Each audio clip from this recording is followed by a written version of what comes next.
Test. 1, 2, 3, test. Hey guys, welcome back at the Film Learnin Vlogs, and as you can see, I am outside. Yes, I do actually go outside on occasion. I'm not going to burn up like that guy from Powder or whatever. I know I'm pale, but I do actually venture outside at some point. I'm at work, so I'm just out here on my lunch break, and I just thought I'd record a vlog. Now you'll have to forgive the noise, there's a bit of construction going on in the background and some demolition that's happening around this area, but it's what it is. I've got the dead cat on the microphone, so we'll just see how it goes, okay? So you may have noticed that there hasn't been a Film Learnin tutorial out this week, and I just wanted to explain why. I had a deal going with a website developer to do a creator website tutorial, and if you check down in the description, we do actually have a new Film Learnin official website, and the whole idea was I was going to teach you how to create just a basic video portfolio website, but I don't know what's going on. They haven't contacted me in over a week, so really I've sent them a few emails just saying, what's going on, but I haven't heard back. So unfortunately that episode, I'm not going to put that out until the sponsor contacts me again. So that's why there's not a Film Learnin this week. And secondly, it's because I focused a lot of my energy on the Action VFX promo. It's a catch-22. When I do one of those videos like that, I don't really have any more spare time to create a tutorial. Because one thing about the tutorials is they take anywhere from 10 to 30 hours to create based upon how advanced the effect is. So something like a voice tutorial may take anywhere from 5 to 10 hours, but something like the Iron Fist effect, where I had to develop a technique from scratch, that took me around 30 hours, and that's 30 working hours to come up with the idea, execute it, then reverse engineer a tutorial based on what I actually did. So it does actually take a long time to create these tutorials. So when I have other projects that I'm committed to, such as the Action VFX promo and just my general corporate work, which I did a shoot just last night from 7 till 9 p.m, I don't have a lot of spare time to create Film Learnin. And I know that's sucky news, but sometimes I just can't find the time to do them. So between the Action VFX promo and this deal falling through, unfortunately, Film Learnin did take a punch, and we will be back next week. I've got a couple of just short tutorials. I think I'm going to cover what we did in the Action VFX promo, say the muzzle flash tutorial, which some people have been asking for a long time, so I'll cover that. It's a really basic technique.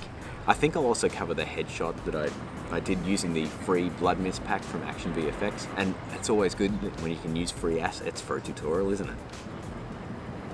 The thing means taxes. Now, something I also did want to address is the fact that I've been doing Film Learnin for over 3 years now, and we've done 148 episodes of Film Learnin. And that's no small feat. That is a crap load of tutorials. I mean, not every episode is a tutorial, but I'd probably say 95% of them are tutorials. Now, I did also want to address something, and I didn't want to be a bit of a Debbie Downer about this, but I wanted to talk about burnout, because it's something that does affect me from time to time.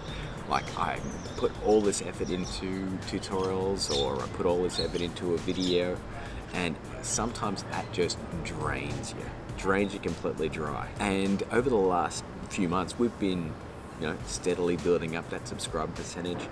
We usually average anywhere from about 2,000 to 2,500 subscribers per month, but in the last 2 weeks that has just gone and absolutely just bit the dust. But it's one of those things, I'm working towards that 100,000 subscriber goal, and my focus is really just straight on that, because once you hit that 100,000 subscriber mark, a lot of doors on YouTube actually get opened.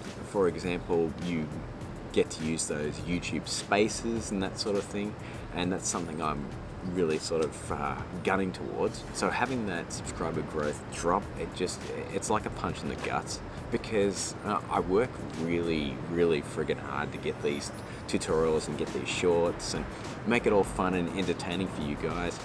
And when you see the stats drop like that, you immediately think, well, what am I doing wrong?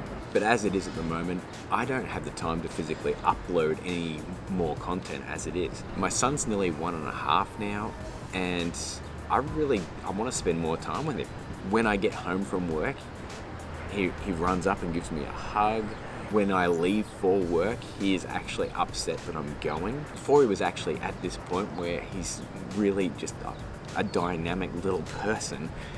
You could sit him in front of the TV in a bouncer or a swinger and you could get some work done.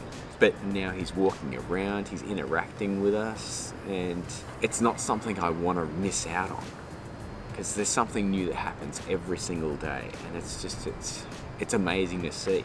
So that does clamp down on a lot of the spare time I did have. And that's really the rub of the situation. I can only make so much content based on my spare time. I do have a full-time job, so I have a 9-to-5 job. For example, that how Film Learnin began, I made that in roughly 2 hours because my son slept in and I got up at 6 o'clock in the morning, and I just wanted to have a bit of a play and see if I could actually do a whole face replacement thing. I did that from 6 o'clock till 8 o'clock, then he woke up, I got him up, made him breakfast, and then I went off to work at 9 o'clock, and I had that uploading while I was at work. And I really enjoyed the process of doing that because it was something fun. There wasn't any strings attached to it, so I didn't ever feel the need that I would do a tutorial on it. I'm glad you guys really enjoyed it and did ask for a tutorial, which is fine. And I'm willing to do that because it's not a hard effect to pull off at all. It just involves tracking in Mocha and really just the right amount of color correction to blend your face in on top of someone else's. So if you do want to see that, by all means sound off in the comments here and we'll get it started. There's a couple of tutorials that I really want to do.